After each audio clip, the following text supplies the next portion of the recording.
అన్న ముందు అంబటి రాంబాబుని కొంతమందితో పోల్చకండి, హాస్యాస్పదంగా ఉంటుంది. వైసీపీ నేతలకి కాపు కులంలో కొంతమంది వైసీపీకి ఎవరైతే పెయిడ్ ఆర్టిస్టులు పనిచేస్తారో వాళ్ళు చెప్తున్నా, అంబటి బాబులు కాపు నేత కాదు, కాపు ద్రోహి. కాపుల్ని తిట్టాడన్నా. కాపులు మద్యం తాగుతారు, మాంసం తింటారు, నిద్రపోతారు. రాజకీయాలకి పనికిరాని కాపులను తిట్టిన నువ్వు ఈరోజు కాపు నేత ఎలా అవుతావు అంటే, ఈరోజు లడ్డూ విషయాన్ని డైవర్ట్ చేయడానికి అంబటి రాంబాబు ఉసుకొలిపి జగన్మోహన్ రెడ్డి పంపిస్తే ఈరోజు నువ్వు రోడ్డుపైకి వచ్చి ఆంబోతులాగా అరిచి ఆంబోతులాగా ఓ ముఖ్యమంత్రిని తిడితే లోపలేస్తారు ఖచ్చితంగా. శిక్ష కామన్ మ్యాన్ తిట్టి ఈరోజు వదలరు. అలాంటిది అంబటి రాంబాబు లోపలేశారు. అది చట్టం చూసుకుంటుంది.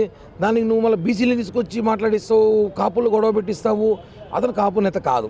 నిజంగానే కాపుల మీద ప్రేమ ఉండి ఇప్పుడు ఎవరైతే కాపు నేతలు అంబటి రాంబాబు అని ఊగిపోతున్నారో వాళ్ళ కుటుంబ సభ్యులకి వాళ్ళకి చెప్తున్నా, అమ్మ తల్లుళ్ళరా, పవన్ కళ్యాణ్ గారిని వైజాగ్లో ఆపేసి నిర్బంధించినప్పుడు కాపులంతా ఏమయ్యారు? ఆ రోజు మీ కుటుంబ సభ్యులు ఏమయ్యారు? ఆ రోజు ఎందుకు మాట్లాడలేదు? పవన్ కళ్యాణ్ గారిని రోడ్డు పైన పడుకోబెట్టినారు, దీక్ష చేయించారు, నిరాహార దీక్ష చేయించారు. ఆ రోజు ఆంధ్ర రాష్ట్రంలో అడుగు పెట్టలేదు. ఆ రోజు ఈ కాపు సోదరులు ఏమయ్యారు? కొంతమంది వైసీపీ కాపు సోదరులు, కాపు నేతలు పవన్ కళ్యాణ్ గారి ఇంట్లోకి, మీ ఇంట్లో బెడ్రూమ్లోకి దూరుతాం మేము అని మాట్లాడే కాపు సిగ్గుండాలి. అలాంటి మాటలు మీరు మాట్లాడినప్పుడు కాపు నేత ఆరోపణ రాలా? ఆరో కాపు కనిపించట్లేదా? అంబటి రాంబాబు కాపు ద్రోహి అన్న.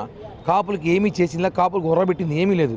కాపులు కనీసం ఒక సమస్యను వస్తే సత్తెనపల్లి కాన్స్టిట్యున్సీలో ఆ కాపు సమస్యలు కూడా తీర్చలేనాడు.